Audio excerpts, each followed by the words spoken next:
na po ang laro ni Kuya. Si Toby nakakain na kanina. All my time I'm waiting you to answer the phone. Nothing seems to happen but the last stage is gone. I hope somewhere you... Hello guys. Good morning. Ngayon pupunta po kami ng Manila kasi po may laro si Kuya doon sa QC. So isinama po niya kami. Pero bago po kami magpunta ng QC, dadaan muna po kami sa Alabang kasi meron po kaming papalitan doon na binili ni Kuya.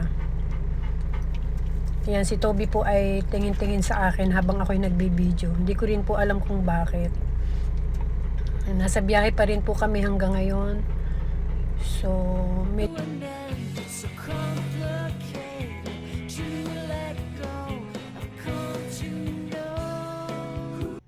Sinama po kami ni Kuya kasi para daw po i-celebrate yung birthday ni Daddy at saka ni Ate. Pinagsabay na po namin. Pagkatapos po ng laro niya, kakain lang po siguro kami para naman daw po makapag-banding din kami. So, si Toby mabait na naghihintay dito kasi wala siyang diaper diyan. Nalimutan po namin yung diaper niya, so iniisip pa po kung papaano, kung saan kami bibili. Yan, si Toby naghihintay kasi binili siya ni Kuya at ni Ate niya ng diaper. Inihahanap siya ng diaper. Kasi nalimutan po namin yung diaper ni Toby. Kaya yan, ganyan, naghihintay pa kami dito. Pero walang nabili kasi mga sikip po yung nabiling diaper nila. Pero okay namang sumakay sa elevator kasi wala pa po yan mismo sa loob ng mall. Kaya naisakay pa namin siya diyan sa elevator. Okay naman, mabait naman siyang isakay sa elevator. Patingin-tingin lang siya doon sa mga kasabay namin. Pero okay naman. Yan, andyan pa rin po kami sa labas ng mall dyan, hindi pa rin po. So, ang ginawa na lang, si Kuya na lang po yung nagpalit ng kanyang dapat palta. May binili po kasi siya, ay medyo sikip.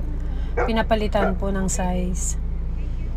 So, habang may mga nagpipicture naman sa kanya, lumalapit, mabait naman si Toby. Inaaw-awan lang niya, pero hindi naman po yung tipong parang aawayin or dadambahan niya, hindi po. Mabait pa rin siya. Inaaw-awan lang niya talaga.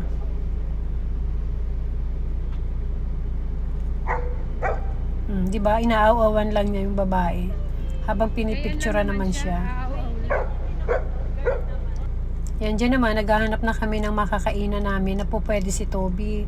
Kasi gusto namin, syempre, nasa aircon din para hindi naman mainitan si Toby. So, may mga... Everyday I try to find things in a new set, but Kakain ka ng ice cream. Toby, kakain ka ice cream?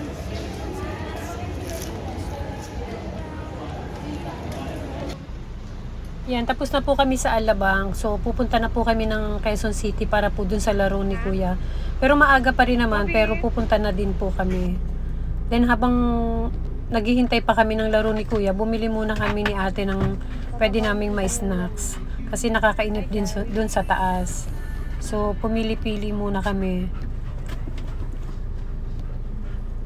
Habang si Ate naghihintay din,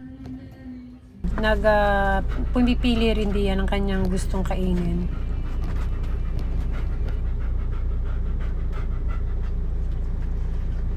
Yan po ay sa baba po yan ng kanilang paglalaroan ni na Kuya.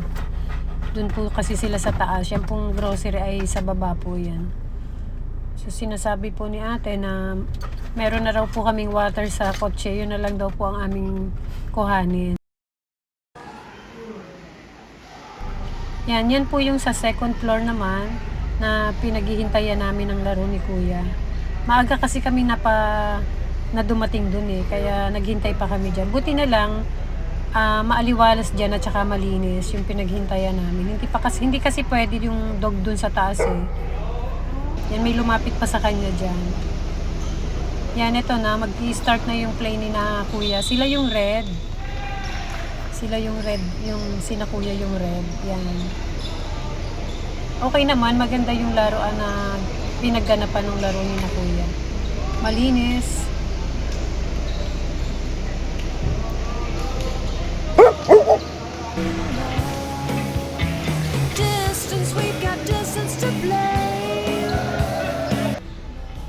At ito naman si Daddy at si Toby habang nanonood kay Kuya. At tinan mo si Toby, napakabait po niya talaga sa kanyang daddy. Nakaupo lang sa harap habang tinitingnan niya ang kanyang kuya. Kasama ang daddy niya. Yun na po si Kuya, naglalaro na po sila. Siya yung number 4. Kakatuwa naman kasi first time lang po naming manood kay Kuya, lalo pag sa malalayong lugar. Isinama naman po niya kami. Kasi birthday nga po ng daddy niya. At saka ni ate, para daw po pagkatapos, isa-celebrate na lang namin.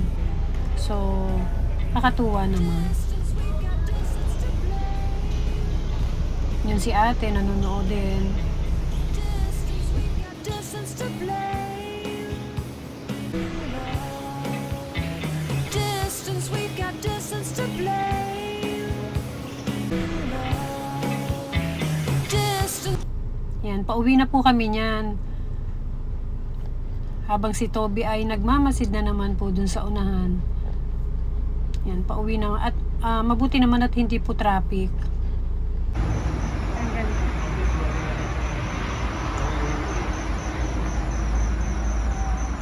Toby, asan si Toby? Andito po kami ngayon sa SLEX. Nakain kami. Andun si Kuya, saka si ate. Kakain muna po kami bago kami umuwi. Tapos na po ang laro ni Kuya. Si Toby, nakakain na kanina. At 12 midnight naman po, sinalubong namin ang birthday ni ate. Kasi ang birthday po niya talaga, September 23. So sinalubong po namin yung birthday niya. Lahat naman po kami, lahat po na nagbe-birthday sa amin, ganito yung ginagawa namin sa bawat isa. Para di ba mas masaya, mas maganda po yung bonding. O si Toby, siya po ang kamali-mali sa pag-blow ng candle. Akala po niya siya yung may birthday. Pero syempre, happy po kami talaga. Kasi birthday ni ate. Bye everyone. Thank you so much po and ingat po kayo palagi. God bless. Please subscribe and like to our YouTube channel, Mommy Eagle and Toby. Thank you.